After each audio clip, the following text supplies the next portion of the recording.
আসসালামু আলাইকুম। একটি ক্ষেপণাস্ত্র দিয়ে ইসরায়েলের ১১টি স্থানে আঘাত হেনেছে ইরান। এই ক্ষেপণাস্ত্রটি কখনোই ব্যবহার করেনি ইরান।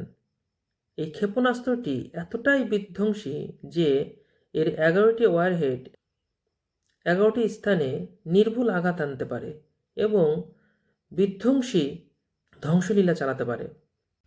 এদিকে আবার ইয়েমেনের হুতিরা ঘোষণা দিয়ে ইসরায়েলে হামলা করা শুরু করেছে।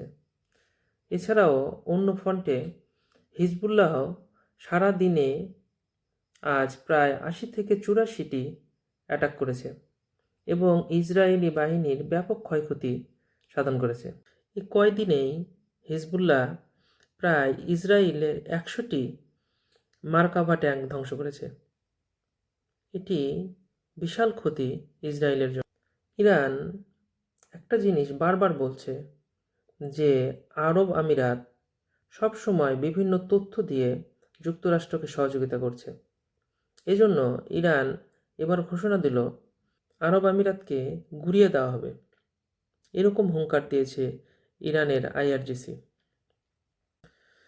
আরব আমিরাত নাকি প্রথম থেকেই যুক্তরাষ্ট্র এবং ইসরায়েলকে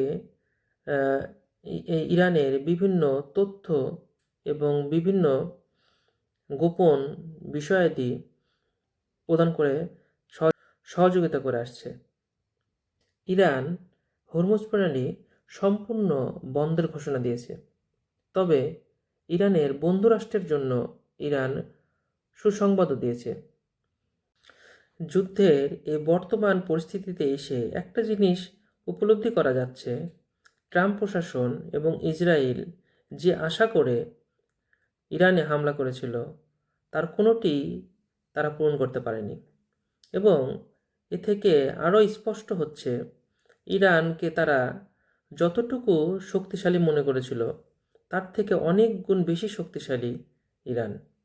এবং একটা জিনিস বোঝা যাচ্ছে যে ইরানকে হারানো অত সহজ না।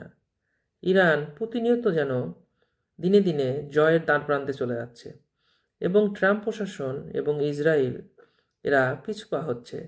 ট্রাম্প এদিকে সমঝোতার জন্য বারবার বিভিন্ন রাষ্ট্রের কাছে ধর্ণা ধরছে। বিশেষ করে পাকিস্তানের কাছে ট্রাম্প প্রশাসন একটি প্রস্তাব রেখেছিল,